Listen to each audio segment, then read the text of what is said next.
Bonpara school and কলেজের অধ্যক্ষের বিরুদ্ধে ইউএনওর স্বাক্ষর জালের অভিযোগ শিরোনামে গত ৭ জুলাই দৈনিক জনকণ্ঠ পত্রিকায় সংবাদ প্রকাশের পর সেই অধ্যক্ষ ইমদাদুল হককে আটক করে থানা পুলিশ।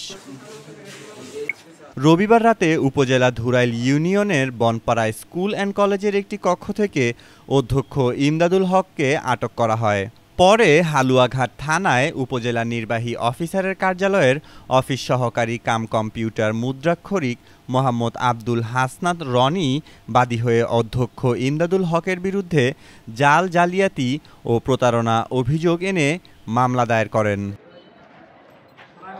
উপজেলা নির্বাহী অফিসার আলিনুর খান বলেন, আমার ও জেলা প্রশাসকের স্বাক্ষর জাল করার প্রমাণ পাওয়ায় তার বিরুদ্ধে মামলা দায়ের করা হয়েছে। হালুয়াঘাট থানার ওসি হাফিজুল ইসলাম হারুন বলেন, জালিয়াতি ও প্রতারণা মামলায় অধ্যক্ষকে আটক করে জেল হাজতে প্রেরণ করা হয়েছে।